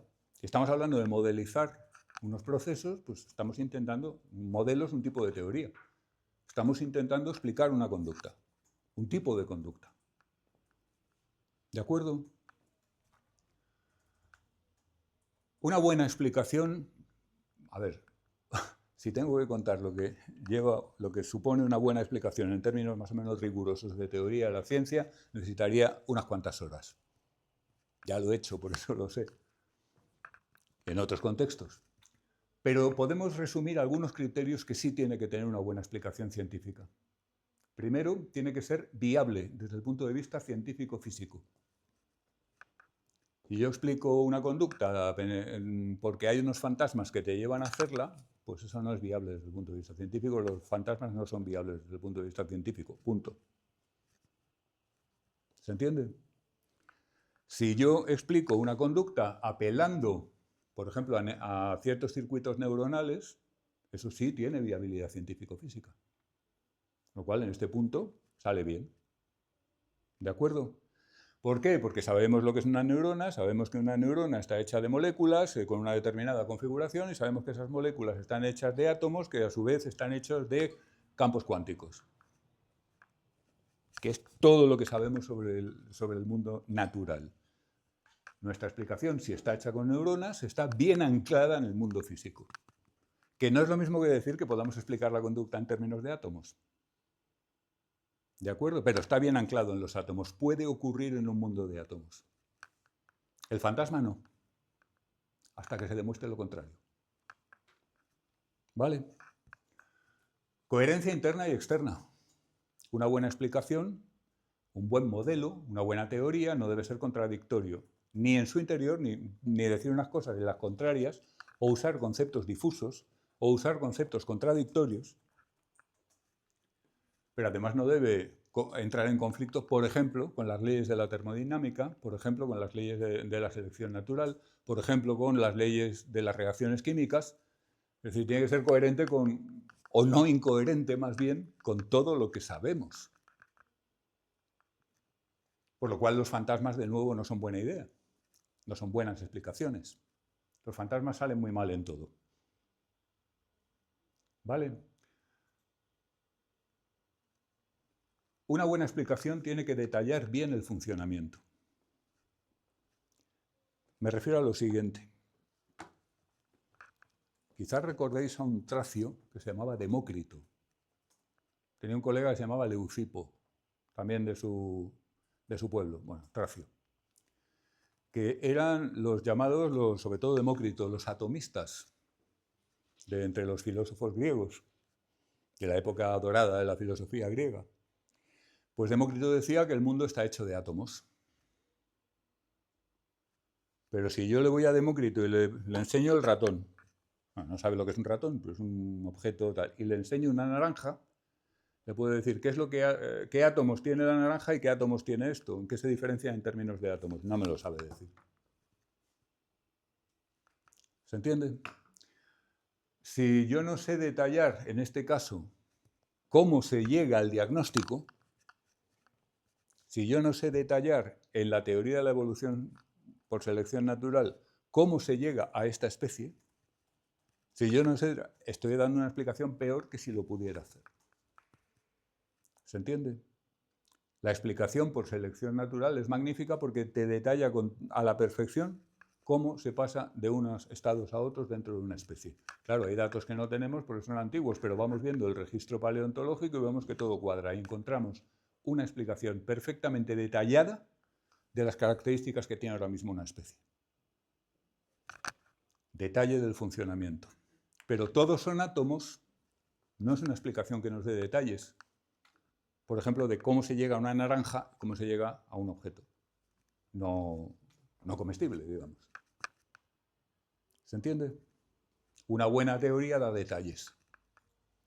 Una buena teoría es efectiva. El criterio de efectividad es importantísimo. Esto significa que la teoría genera por sí misma instancias reales de comportamiento o instancias reales del fenómeno. Por ejemplo, teorías físicas a las cuales le das unos valores a las condiciones iniciales, las variables que describen las condiciones iniciales, y simplemente haciendo unos cálculos llegas a la predicción. No tienes que interpretar nada, no tienes que inventar nada. Estas son las condiciones iniciales, las meto en la teoría y lo que afirma la teoría sobre eso me sale por el otro lado. Eso es lo que se llama efectividad. Que la teoría tenga efectos por sí misma. La teoría electromagnética de Maxwell es perfectamente efectiva. Pues nos dice con toda claridad cuál va a ser el resultado de unas determinadas condiciones iniciales una vez que lo pasamos por sus ecuaciones. No necesitamos hacer exégesis de lo que Maxwell quería decir. Las explicaciones piagetianas en este punto son bastante malas, porque tienes prácticamente que psicoanalizar al autor para enterarte de lo que dice la teoría. Y claro, eso ya no es la teoría la que está dando el resultado. Es el autor con sus creencias y sus intuiciones. Pues la teoría no es lo bastante precisa para ser efectiva. No hace predicciones concretas. ¿Se entiende? De hecho, las que hace no funcionan. Esto le pasa a Piaget, le pasa, por ejemplo, a Marx. Marx intentó una teoría económica que decía, tomó la ley de hierro de los salarios, la tomó de Ricardo. La ley de hierro de los salarios dice que en un sistema económico de tipo capitalista los salarios van a reducirse hasta el nivel de supervivencia de los trabajadores. Es decir, que un sistema de esas características, capitalismo, libre mercado, industria, etc., da lugar inevitablemente a que los salarios sean los mínimos para que el trabajador siga produciendo. Esto es absolutamente falso. Los salarios desde la época de Marx no han hecho más que crecer. Y el margen que tiene el trabajador con respecto a su nivel de supervivencia es cada vez mayor. ¿Se entiende? Bueno, pues una predicción muy decente, muy efectiva, pero que no se ha cumplido. Pero quiero decir, ahí digamos que Marx plantea una hipótesis que muere con honor. Es decir, plantea una hipótesis que hace una predicción, esa predicción no se cumple. Muy bien, todo el respeto. Pero es que hay otros que no se sabe lo que predicen. Por ejemplo, Piaget. Bueno, Piaget también tiene algunas predicciones que no se cumplen. Por ejemplo, que la gente llegue al nivel de las operaciones formales, cosa que ocurre en una fracción infinitésima de la población. En términos de tiempo, cualquiera de nosotros, de los adultos, puede tener momentos de operaciones formales, pero momentos puntualísimos en la vida. La mayor parte del tiempo estamos a golpe de sistema 1 de Kahneman, como todo el mundo sabe. ¿Se entiende? Ahí la culpa no es de Piaget, es de los piagetianos, por cierto. Porque Piaget, su trabajo era originalmente un intento de hacer una explicación un tanto biologicista del conocimiento dentro del terreno de la epistemología. Pero hay gente que se ha llevado eso sin pensarlo mucho a la psicología y claro, pasa lo que pasa. Entre otras cosas, teorías muy poco efectivas o nada. que no hacen predicciones, que para hacer la predicción tienes que decir, bueno, la teoría dice esto, pues yo creo que aquí lo que va a pasar es lo otro. Eso no tiene nada que ver con hacer un cálculo, que es lo que te permite realmente tener efectividad, tener predicciones concretas. Capacidad predictiva, poco lo mismo, visto desde otro ángulo. ¿Hasta qué punto una determinada teoría está explicando o no?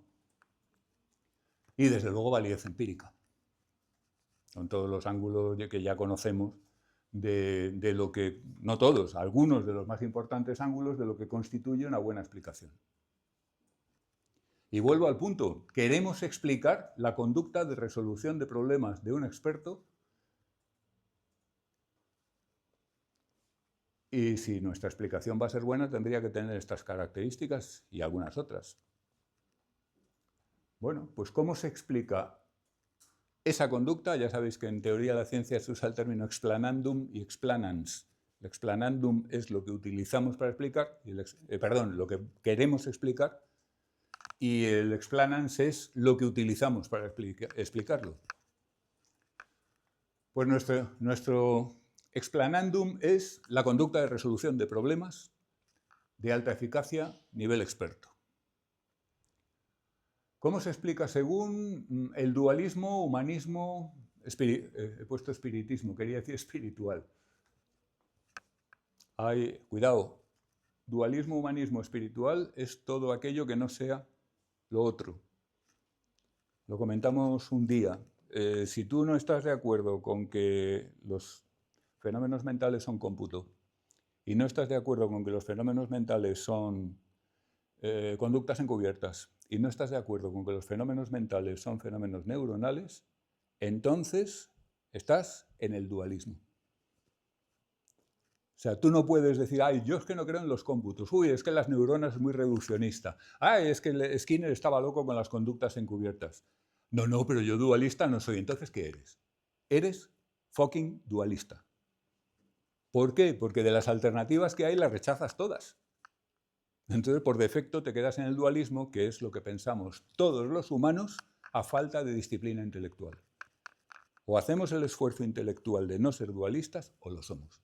En el próximo tema vamos a hablar bastante de esto. Ya dejamos la tecnología, nos metemos otra vez en temas más filosóficos. Bueno, pues ¿qué tal? ¿Qué nos dice este tipo de enfoque sobre la conducta de resolver problemas de explora? Claro, es que ha adquirido muchos conocimientos. ¿Eso qué es? Para empezar, ¿qué significa que alguien tiene muchos conocimientos? ¿Que empatiza con el paciente? Ah, bueno, eso sí, eso tiene un correlato, pero es que no, aquí no hay un paciente real. Estamos hablando de un sistema que está resolviendo esos problemas contra informes clínicos, sin verle la cara al paciente. Y además no sabría qué hacer con esa información si la tuviera. Entonces, bueno, ya os adelanto que este enfoque no va a salir muy bien parado. Coherencia interna y externa. Pues la coherencia externa fracasa porque desde el momento en que es dualista es incompatible con toda la ciencia. Fin. Veremos por qué. ¿Detalle del funcionamiento? Pues no. Las explicaciones, ojo, de esta conducta y de cualquier otro fenómeno psicológico, las explicaciones de este tipo son absolutamente vagas, no establecen detalles. Efectividad, cero. No predicen nada concreto. Se acomodan a cualquier cosa que salga. Capacidad predictiva, pues sí, alguna, pero sobre la base del sentido común. Con lo cual, muchas veces se falla. Validez empírica, ninguna. Esto sí está comprobado. La gente intuitivamente hace juicios muy equivocados sobre esto. Y la prueba de ello es la cantidad de expertos fake que siguen siendo tratados como expertos socialmente. Esto es gravísimo. Hay gente, Ehrlich, por ejemplo, este tío predijo que, ¿cómo era? Que Inglaterra en el año 2000 iba a ser un erial, no iba a quedar nadie vivo y no iba a ser habitable por el exceso de calor de algunas zonas y de frío de otras. Cuidado, no es un tío con un gorro de pico, es un catedrático de Stanford.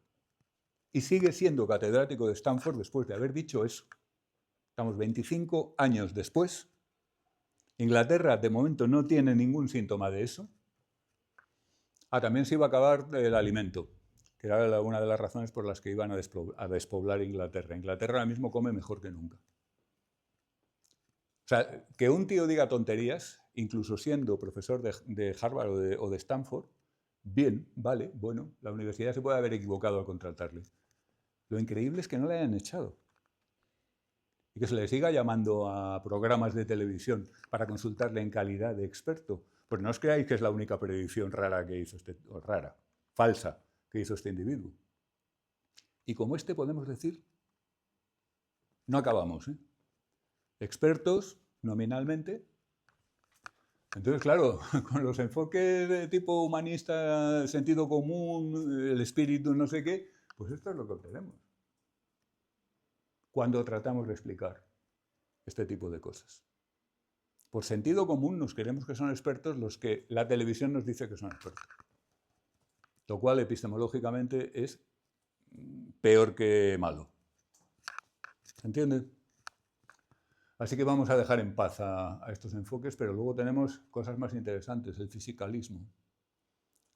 El fisicalismo en este contexto sería en términos de explicaciones neuronales. También hablaremos del fisicalismo en el próximo tema, más detalladamente. ¿Podemos explicar en términos neurocientíficos la conducta de resolver problemas expertos en... Es decir, podemos coger al psicólogo experto en un campo determinado y explicar por qué es tan eficaz? Fijaos que esto significa por qué eres como el Dr. House en lugar de ser como un pringao que está empezando, un novato. Es decir, ¿por qué tú eres capaz de hacer esto y otros no? Eso es lo que tenemos que explicar. ¿Lo podemos explicar en términos neurales? Viabilidad científico-física, toda. ¿Coherencia interna y externa? Bien, sí. ¿Detalle del funcionamiento? Aquí empezamos a chocar y ya no paramos con el principio de realizabilidad múltiple. Dos expertos en el mismo campo llegan a la misma conclusión correcta por vías neurales diferentes. Así que, pero es que además es imposible dar el detalle de todo lo que ha pasado en vuestros circuitos cerebrales cuando hacíais esta tarea. O sea, son las dos cosas. Efectividad, pues sí, podríamos hacer una simulación del circuito neural y tratar de hacer que haga esto, pero no se ha hecho. No se ha hecho. Entonces, cuando se haga, opinamos. Capacidad predictiva, pasa lo mismo que antes. Hasta el mayor experto puede equivocarse y no lo vamos a detectar en sus neuronas. El experto que tiene razón y el experto que está equivocado tiene el cerebro igual. La diferencia está en otro ámbito.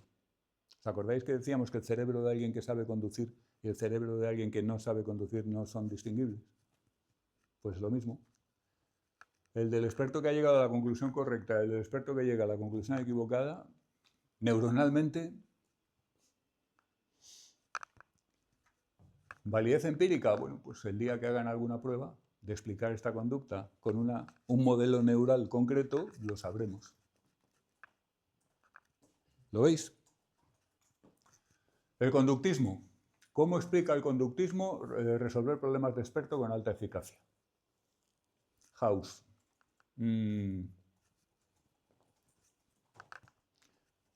Esto va a ser esborciolitis, dice House. Todo el mundo impresionado. ¿Cómo se te ha ocurrido? ¿De dónde lo has sacado? ¿Cómo has llegado a esa conclusión? Y resulta que, oye, fantástico, ¿qué ha estado pasando aquí? House ha realizado una conducta que es emitir la verbalización. Esto es esborciolitis y ha recibido muchos reforzadores. ¿No? ¿Qué conducta de House resulta reforzada?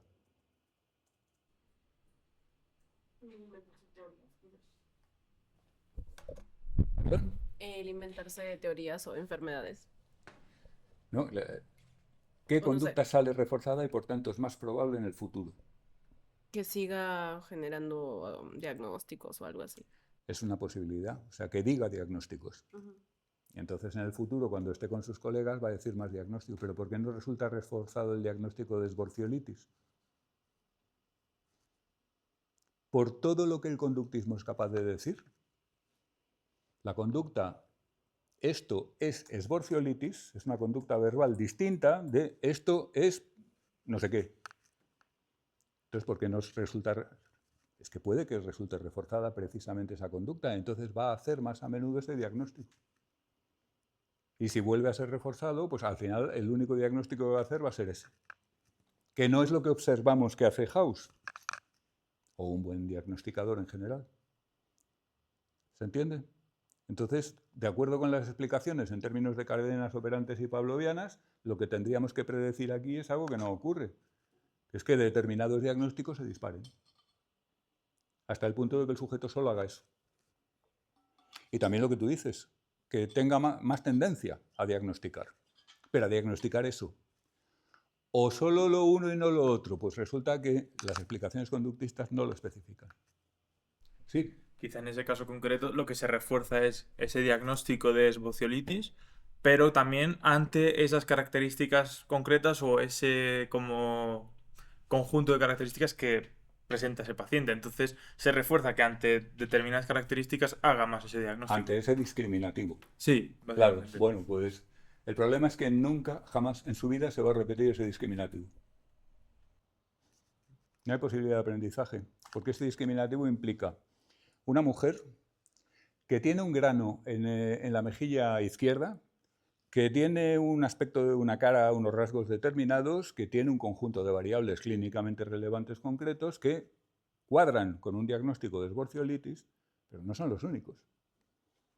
Entonces, claro, si lo ha aprendido para ese discriminativo, para otros discriminativos diferentes no le va a valer. No puede generalizar tanto. ¿Se entiende? O sea, pero buen intento. Es lo que haría un conductista. Claro, es que se trata de, a ver, con la caja, claro, muy bien, con la caja de herramientas que nos dan los planteamientos conductistas, que incluyen discriminativos, reforzadores, castigos, contingencias, etcétera, con esa caja de herramientas, con ese repertorio conceptual, ¿qué podemos hacer para explicar esto? Podemos llegar hasta ahí poco más. Luego también los conductistas se ponen en plan Demócrito, porque como son muy capaces, son bastante conscientes en el fondo de que no tienen una explicación realmente detallada para esto, dicen, no, es que son cadenas operantes encubiertas. Te lo dicen así. Esto es como decir, son átomos. Entonces le podemos preguntar lo mismo que a Demócrito, ¿vale? ¿Cómo se articulan esas cadenas operantes y pavlovianas para que este individuo se comporte como el Dr. House, no como uno recién salido de la Facultad de Medicina? ¿Se entiende? Y claro, el problema que tiene el conductismo con todo esto tiene que ver precisamente con la validez empírica, por varias razones. Primero, esto podría... No me voy a alargar, con esto. Cuando el sujeto no aumenta el diagnóstico de esbociolitis después de que todo el mundo se lo ha celebrado, es decir, supuestamente ha sido reforzado, entonces el conductista te dice, claro, es que eso no ha sido un reforzador. ¿No lo habéis oído nunca? Claro, esto no ha actuado como un reforzador. Si el sujeto, el Dr. House, aumenta el diagnóstico de esbociolitis, o aumenta la propensión a hacer diagnósticos en general, te dicen, ah, claro, es que ha sido reforzado. ¿Lo veis? No me lo estoy inventando, he oído a conductistas decir, no exactamente esto con la esbociolitis, ya me entendéis, pero hacer este razonamiento. Problema, ¿lo veis, no? ¿Qué tiene que pasar para que falle? Nada. Si no se refuerza la conducta, es que eso no era un reforzador. Si se refuerza la conducta, claro, es que se ha reforzado. Esto se llama infalsabilidad y es muy malo para cualquier propuesta científica. ¿Se entiende? El principio del refuerzo es infalsable, si lo planteamos así. Joder, si el resultado es uno, claro, es que no era. Si el resultado es otro, claro, lo ves, es lo que yo decía. Guay, siempre, ganas siempre. Infalsable, no hay condición imaginable en la cual tú digas, ah, pues el principio del refuerzo no ha funcionado. ¿Lo entendéis, no? Esto es elemental, es Popper básico. Pues ahí estamos, siguen. Dale que te pego. Claro, Skinner era muy consciente de esto y en 1938 ya escribe que aquí no hay circularidad porque de antemano y con criterio independiente inventaríamos cuáles son los reforzadores. Bien, perfecto. Yo compruebo con unas ratas que darles este tipo de pienso aumenta la conducta cuando hay contingencia. Entonces, este tipo de pienso es un reforzador. Y si yo se lo doy a una rata después de una conducta y no funciona, no voy a decir que es que no era un reforzador, porque ya he dicho de antemano, me he comprometido con que lo era. Voy a decir que ha fallado la ley. Y entonces la ley es falsable y por tanto respetable, científicamente hablando. ¿Me seguís? Pero esto está muy bien en el laboratorio y se puede hacer en el laboratorio. En los contextos profesionales esto no se puede hacer. Y lo que hacen es lo otro. E incurren en la misma circularidad que Skinner en 1938 ya avisaba. ¿Se entiende? Lo único que hace que la palmada en la espalda sea un reforzador es que yo veo que aumenta tu conducta. Pero si no aumenta tu conducta es que para ti las palmadas en la espalda no son un reforzador. Espera, Beatriz, que te veo que estás hirviendo bastante. El otro día en técnicas nos pasó eso porque empezamos a discutir entre lo que a veces los profesores nos dicen que es ¿Lo que, refuerzo. perdona? Porque a veces cuando haces las cadenas de análisis funcional discutimos entre que es refuerzo negativo porque le estás quitando un malestar o refuerzo positivo porque le estás... Y entonces, claro, se ponen a discutir contigo y dices, bueno, y yo dije, bueno, eso dependerá de la persona también, porque claro, yo digo que es refuerzo negativo porque sí, ¿no? Porque le quita el malestar, pero no eres capaz de discutirme porque no puede ser refuerzo positivo el hecho de que le estoy dando una alegría, o sea, y empezó a decir, no, porque eso depende de la intensidad de lo que siente yo, vale, pero entonces estás metiendo las emociones. Y Claro. entonces ahí ya, Y además estamos hablando de introspección. claro, y entonces ahí ya me dijo, no, pero el caso es que tú le reduces el malestar. Y yo no me enteré de nada, entonces. A ver, por partes. Primero, hay bastantes autores que consideran que deberíamos abandonar, en el plano teórico, la distinción entre reforzamiento positivo y negativo. Porque es confusa. Da lugar a confusión. Por ejemplo, yo siempre pongo el mismo ejemplo con esto. A mí me encanta la cerveza. Si a mí alguien me da una jarra de cerveza que yo esté mínimamente, digamos, motivado, la disposicional de la sed y tal, vamos, feliz. Y obtengo placer de ello.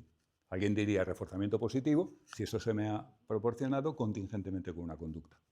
Eso debería reforzar esa conducta. Por reforzamiento positivo, recompensa. Ahora bien, a ti no te gusta la cerveza, vamos a suponer.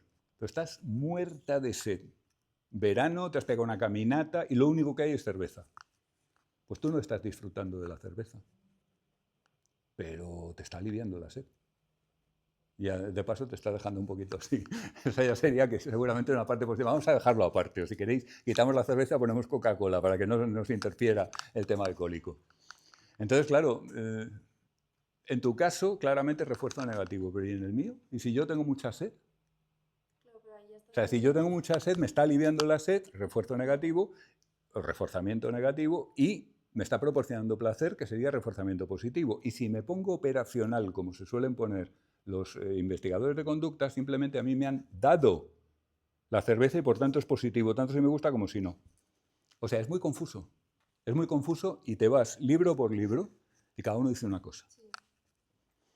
Entonces, probablemente la propuesta de varios autores, y vamos a dejar esta clasificación porque es que no la tenemos clara y confunde más que otra cosa. Pero vamos, es que los conductistas no tienen herramientas para entrar en estos temas. Entonces, cuando entran, o bien fallan en lo que ellos mismos pretenden, que es el uso solo de sus herramientas, son muy sobrios, son muy pocas. Pero claro, lo que tú decías antes, de repente te están metiendo aquí la emoción y espérate un momento, ¿esto qué pinta? O esto cómo se encaja con el resto El del... tema es, vale, méteme la emoción, pero no te la saben explicar en términos Claro, conductistas. en los suyos. Entonces lo abandonan y yo me quedo igual. Claro. Igual de confusa. Son malas explicaciones. A ver, técnicas es una asignatura práctica. Es una asignatura en la cual se aprenden cosas que funcionan muy bien en cualquier contexto de modificación de conducta. Fabulosamente bien. Ahora bien, la filosofía que está detrás de algunos de los profesores que la imparten es el conductismo. El conductismo tiene todas las limitaciones que tiene como filosofía. Simplemente eso. O sea, quiero decir, yo muchas veces le he tenido que decir a estudiantes, técnicas está muy bien. No te creas que porque no entienden la cuestión de la teoría de la ciencia, no, lo que te están dando es súper útil. Lo que pasa, el error que suelen cometer los que imparten estas materias, en mi opinión, y estoy hablando de gente a la que aprecio mucho personalmente, no, suele ser que confunden la actividad de un clínico con hacer ciencia. Y no tiene nada que ver. No tiene nada que ver. ¿Cómo eliges tú un reforzador para un paciente? Tú tienes a este señor, no le conoces de nada, y es tu paciente, y quieres subir mucho una conducta, porque es muy importante para él, si consigo subir esta conducta, no sé qué, tal y cual. ¿Cómo eliges el reforzador? Por sentido común, compañera. Y además haces muy bien, porque cualquier otra forma de hacerlo sería volverte loca para nada. Y así sucesivamente. O sea, ¿os acordáis cuando os habla de los 3 chamanes? Pues estamos en el medio. Es decir, hay muchas cosas que son por sentido común porque no tenemos otro. Y eso es magnífico si funciona en un contexto técnico, en un contexto práctico. Ahora, no me vengas contando que eso es ciencia, hombre. La ciencia es otra cosa. Funciona de otra manera. Tiene otras reglas y tiene otros objetivos. Pero ellos lo quieren todo. O sea, con nuestros 4 conceptos tenemos técnicas útiles, que las tienen, y explicaciones científicas válidas, que no las tienen.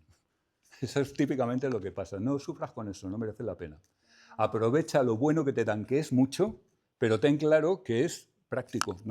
Yo, técnicas, me gustan las técnicas que Claro. nos enseñan, pero sí es verdad que, de hecho, es que a mí uno de los profesores me dijo, no, pero tú es que vas a tener que ser conductista este cuatrimestre, y yo, bueno, ya veremos. O sea, ¡Qué bueno! creo que yo puedo entender la técnica sin pensar. Yo creo que incluso como tú. tienes el derecho constitucional reconocido a no adoptar Claro, yo, bueno, una forma de pensar. ya, No, ya pero lo veremos. que te quiere decir Sí, está sí, claro. claro, Lo que pasa sí. es que no es cierto. Pero no, Es decir, claro, yo pero estoy no dando desde hace necesito. muchos años la asignatura de aprendizaje y condicionamiento en primero, de bastantes años.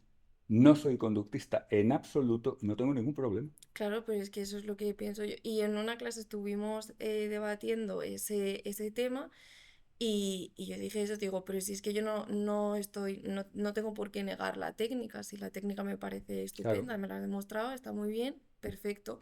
Pero simplemente te digo que no pienso en estos Entonces tú términos. eres lo que ellos llaman una ecléctica, que para ellos Bueno, claro, sí, es muy y malo. les parece horrible. Sí, eso también salió y les pareció tremendo. Pero lo de la ciencia en la clínica es una cosa que he discutido en esta facultad muchas veces, y, y claro, pues no se toma muy bien. No sé si es una especie de complejo. Yo creo que, mira, mi experiencia como estudiante, aunque ya antigua la recuerdo bien, es que hay pocas asignaturas en las que no se pueda sacar algo. Y hay muchas asignaturas en las que se puede sacar mucho.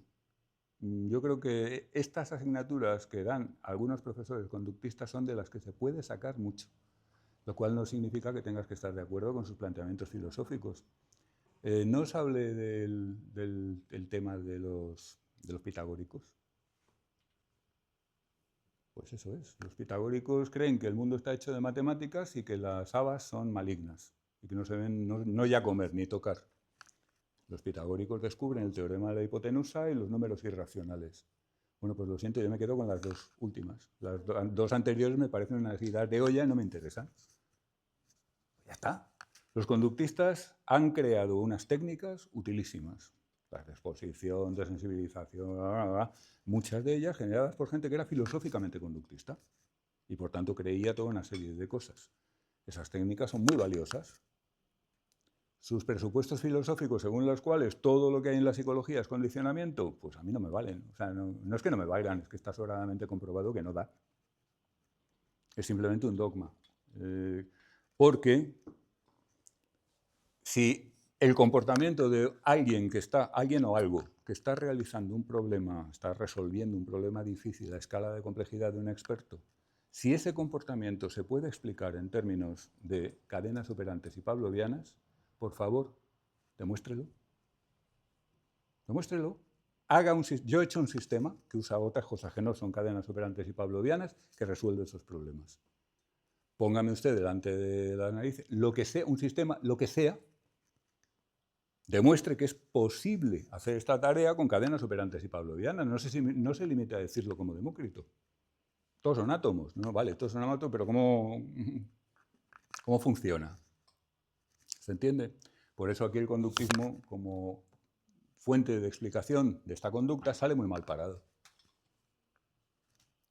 Bueno, aquí y en muchísimos otros contextos, el conductismo explicativamente está bien si eres rata, paloma o autista. En todo el resto de los casos, pincha. Y ya digo, me pongo a mí mismo como ejemplo. Yo llevo muchos años dando muy a gusto aprendizaje y condicionamiento, que es condicionamiento a saco, en primero. A los pipiolos que llegan nuevos sin tener ni puta idea de nada. Estoy satisfecho dando esa asignatura, por lo que me dicen no la doy mal y según parece no hay ninguna necesidad de ser conductista, porque yo no soy conductista desde hace muchísimos años. Tuve lo confieso, mi adolescencia compleja desde el punto de vista intelectual en mitad de la carrera, pero se me pasó rápido en cuanto descubrí un ordenador.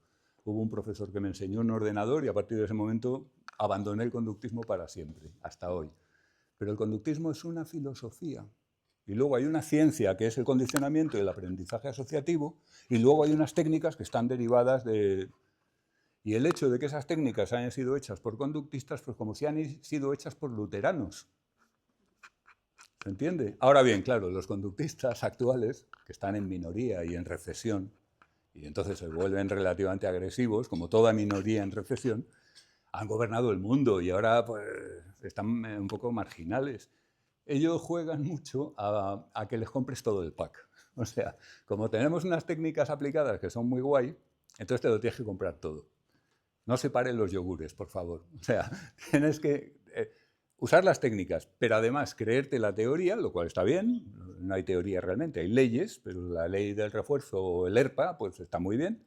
Y además tienes que aceptar la filosofía. Y eso ya no, oiga. ¿Y cómo funciona eso de que sumar ¿Cómo y que, restar? perdona? O sea, hoy día en adquisición del conocimiento, no, el profesor nos estaba contando de que los animales... De hecho, había dicho en el congreso que fui, han demostrado que las jirafas pueden sumar o algo así. ¿Que las Y jirafas pueden sumar, o sea, sumar, sumar números. O sea, uno más uno. hacer Operaciones numéricas, aritméticas? ajá, de suma. Ajá. Y entonces como que, si es que o sea, al final los animales y eso, no tenemos conocimiento de su mente, o sea, entendido en términos cotidianos, ¿no? Como que no sabemos cómo funciona su mente o Claro. qué es, o deducimos que es mucho más simple que la nuestra. Entonces, ¿cómo es que los animales pueden hacer eso, ¿no? Como que, porque al final todos los experimentos en animales es puro condicionamiento, o sea, es como que le Claro, damos el caballo Hans, le todos damos habéis oído como... hablar de él, ¿no? El caballo Hans que contaba, sabía sumar, sabía contar y sabía hacer varias cosas de esas. Y lo que pasaba era que cuando el caballo había dado el número de golpes correcto, el dueño le daba una señal que era prácticamente subliminal para el público y el caballo paraba. Y la gente se quedó, anda, la respuesta era 12 y ha dado 12 golpes. Claro, porque el dueño, que sí que sabe contar, le daba la señal para que parara. El caballo... Entonces, ¿no es cierto? O sea, en todos los experimentos de psicología comparada, por ejemplo. ¿Eh? Los experimentos de psicología comparada, Sí. ¿de dónde salen? Como que, ¿cómo es que los Pues animales aprenden? hay muchos estudios que en general lo que concluyen no suele ser que las jirafas sepan contar. Y o sumar. también nos dijo que había un loro que había aprendido a hablar, o sea, que claro, le entrenaron moldeando su conducta a hablar y que luego le preguntaban y respondía a lo entendí mal, pero como que eso A ver, entendí. los Que los loros citácidos junto con los córvidos y algunas otras rapaces son de las aves más inteligentes que hay en el sentido de que tienen algunas aptitudes que se parecen a las nuestras. Pero en habilidades de razonamiento simbólico de tipo matemático, etcétera, no hay nada probado. O por ejemplo, también nos mostró de una paloma, o sea, era unas imágenes como que, no sé, una imagen completa en la que un color, no, estaba como que, digamos, es un rectángulo blanco y hay como rectángulos rojos que cubren el rectángulo blanco, Sí. pero no lo cubren por completo. Entonces a la paloma le muestran eso y como que ya le muestran esa imagen, ¿no? De mitad blanco con rojo. lo mira y no le dan nada. Luego le muestran otra imagen parecida de algo blanco, pero con más rojo, como que cubre más la imagen roja. Y la paloma como que le dan comida. Entonces como que querían entender de que la paloma sabía cuando tenía conceptos de que el rojo cubre más lo blanco que sí me entiende, Si eso son es tal y como tú imágenes. lo has descrito, eso es un procedimiento pavloviano de discriminación. Punto. Ujú. O sea, Es decía como decir, que, el animal está aprendiendo que hay un estímulo que es diferente del otro, porque cuando aparece ese estímulo luego me dan comida, pero cuando aparece este otro no. claro, pero de ahí como que lo variaban. O sea, le variaban Claro, como, no sé, el color. los animales son muy buenos en eso, en aprender a responder diferencialmente y pueden responder diferencialmente a que haya una mayor superficie roja, en general, aunque esté distribuida de Ujú, distinto ujú, modo. ujú. Eso no significa que tenga ningún concepto ni que esté calculando nada. Y de ahí también como que de árboles, o sea, mostraban imágenes de árboles y decían, bueno, o sea, como que, claro, después de una imagen de un árbol, le mostraban a la paloma la imagen y le daban comida, y luego la imagen invertida de árbol, por ejemplo, ya no la reconocía, por Ya. ejemplo. Entonces como que decían, pero otras imágenes sí de árboles que sí están parados, que sí los reconoce o algo así. Entonces el debate fue como que entonces la paloma tiene el concepto de árbol o algo así. El concepto de árbol incluye, por ejemplo, las raíces, incluye la Ajá. absorción de nutrientes, incluye la O fotosíntesis. sea, la representación Una de paloma árbol. no tiene eso. Una Claro. paloma tiene la capacidad de responder diferencialmente a estímulos que pueden ser muy parecidos, pero que se Ujú. distingan sensorialmente. O sea, y, por supuesto, funcionalmente. Este estímulo hace que luego me den comida, este estímulo hace que luego me den un palo. Pero hasta ahí llegan. Que sepamos. Porque no hay, o sea, el día que descubran firmemente que una paloma, una jirafa o un murciélago está manejando conceptos abstractos o está realizando operaciones matemáticas, eso sale en los telediarios. O sea, no tendríamos que buscarlo. Y el mono que tiene insights, por ejemplo. ¿El mono? Ahí, o sea, había dicho también que un mono tenía insights y como que se le ocurrían soluciones diferentes o como que Eso ya, reestructuraba todo. ya está en los estudios de Köhler, de los años 40 en Tenerife. El mono de repente mira y mira a los otros y dice, coge uno, lo pone encima del otro, se sube y entonces alcanza el plátano, por ejemplo. Sí, lo que pasa es que insight es un término descriptivo, que simplemente dice que el mono en un momento Ujú, dado hace la ujú. conducta correcta. No, no No explica explica. nada. O sea, un insight es describir lo que tú estás viendo. No es un elemento que sirva como explicación de nada. Ujú, Y esto lo exacto. reconocían los propios gestaltistas. O sea, Ujú. hasta Köhler y Kafka, ya, bueno, claro, usamos este término, pero Ah, yo tengo un problema porque yo no soy, bueno, yo evidentemente no soy de acá. sí, Yo soy peruana y en mi universidad tenemos un curso que se llama Procesos Cognitivos. ¿qué Y se en llama? Procesos Cognitivos. Procesos cognitivos. Y en ese curso nos enseñan puro como que eso, ¿no? Términos como insight, como términos como, no sé, ahora no se me viene nada, pero cuando, por ejemplo, o sea, entras a tu teléfono, a tu celular y quieres entrar a calculadora y te metes a Instagram y no vas a la calculadora. Entonces como que nos dan nombres, ¿no? Como que ya esto se llama así, esto se llama así, Sí, y eso. Y yo digo, ya, pero a mí de qué me sirve cómo se llama cuando entro a mi celular y no, por sí solo no, ese es claro. mi problema siempre, ¿no? Como que por qué mis cursos me enseñan solo los nombres. Entonces eso de Insight también, por ejemplo, solamente es el nombre y no me explican de dónde salió o por qué o Claro, no sé qué, ¿no? claro, claro, claro. ¿Sabéis qué nombre tiene? Os lo pregunto porque no lo sé. Yo quiero saber qué hora es. Ahora mismo tengo un reloj enfrente, pero si no lo tuviera. Entonces saco el teléfono para mirar la hora. No miro la hora, hago un par de cosas y me vuelvo a guardar el teléfono. A mí me pasa muchísimo. O sea, es como Ujú, entrar en una ujú. habitación para hacer algo y de Ajá. repente no acordarte de para qué has entrado. A mí me pasa mucho con el teléfono. No sé Dependiendo si eso tiene un nombre. sí, sí, sí, se llama error por omisión. ¿Cómo? Tiene un nombre que nos enseñaron, como que los 8 errores o Pues algo búscamelo, por así. favor, por curiosidad. Pero evidentemente ese nombre no es una explicación de por qué pueda ocurrir esa conducta. Y, por ejemplo, me ocurre a mí y no le ocurre a otras personas. Ajá. Hay gente que es cuando saca su teléfono para entrar en Instagram o para mirar la hora, hace aquello para lo que ha cogido el teléfono. A mí se me cruza. ¿Se ve? Pero estamos fuera de la explicación por completo. Estamos simplemente poniendo nombres a las cosas, como tú decías. ¿Vale? Bueno, por acabar, el conductismo tiene todos esos problemas, de los cuales probablemente la infalsabilidad es el más definitivo. Así que resulta que una de las conductas que podemos considerar importantes de la vida humana, si queréis cambiar, resolver problemas de diagnóstico por cualquier otra cosa de las que la gente hace bien o mal, y solamente unos pocos hacen bien, pues se supone que el conductismo con ese nombre tendría que dar una buena explicación a eso, no la da. Lo mejor que tenemos es lo que acabamos de ver. Porque fijaos, la ciencia cognitiva, inteligencia artificial, por la vía de los modelos tipo sistemas basados en conocimiento, viabilidad científico-física perfecta. Cualquier cosa que ocurra en un ordenador es físicamente intachable. No está requiriendo espíritus ni movidas raras. Coherencia interna y externa total, porque si no, no funciona. Detalle del funcionamiento completo. Completo. Cualquiera puede saber de principio a fin exactamente cómo lo ha hecho el sistema. Bien pidiéndole explicaciones, como veíamos antes, o ya a saco, mirando el código y leyendo y estudiando el código. Efectividad total. Para unos datos de entrada, a unas condiciones iniciales, el sistema te da un diagnóstico, o varios, o lo que esté diseñado para dar. Y lo da él. Y os aseguro, creo que ya lo mencioné alguna vez, que tú puedes ser el que ha desarrollado el sistema y cuando el sistema te da su respuesta, a ti no se te habría ocurrido. A mí esto me asombraba. Un sistema que, en el caso concreto del de mi tesis, vamos, no fue en equipo, fue en plan, como se dice, programador cowboy. O sea, lo tuve que hacer yo todo.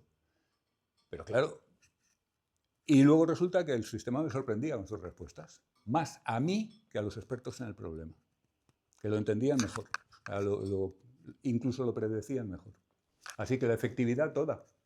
El autor no pinta nada una vez que ha terminado de construirlo. Capacidad predictiva toda. Validez empírica constatada. Hay montones de sistemas basados en conocimiento que se han hecho estudios controlados y se ha comprobado que hacen lo que los expertos humanos y que a veces los mejoran en rendimiento. Empíricamente, ¿qué más quieres? Así que esto es lo que nos queda.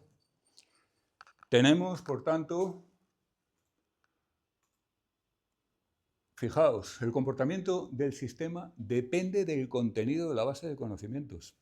Aunque el componente activo es el motor de inferencia, yo puedo coger esa base de conocimientos, tirarla a la basura y poner en su lugar una base de conocimientos de mecánica del automóvil, por ejemplo. Y ese sistema empieza a dar respuestas de diagnóstico de mecánica del automóvil, con el mismo motor de inferencia. Porque al motor de inferencia no le interesa de qué hablan las reglas, le da igual. Lo que le importa es si esta cláusula coincide con el objetivo, con lo que tengo en memoria de trabajo, con... que vaya sobre psicopatología o vaya sobre mecánica, le da igual. Funciona igual. Pero tenemos el comportamiento de un sistema que depende del contenido de una base de conocimientos y, por tanto, de las creencias. Yo supongo que no es difícil aceptar que esas cláusulas y esas reglas se corresponden con creencias y que tienen un contenido. Por lo tanto, las creencias, 1, son científicamente tratables. Lo que no creían ni Descartes ni Skinner. Las creencias son tratables por la ciencia natural, porque lo acabamos de mostrar. Y segundo, pueden actuar causalmente sobre la conducta. Este es el problema que Descartes no consiguió resolver y que Skinner negaba. Skinner decía, casi textualmente, buscan, refiriéndose a los cognitivistas, buscan las causas de la conducta en el interior del organismo. Y se equivocan porque las causas de la conducta están en el ambiente, que es un dogma, no tiene más apoyo. Se ha mostrado aquí y en miles de modelos que las creencias pueden actuar causalmente sobre la conducta de un sistema.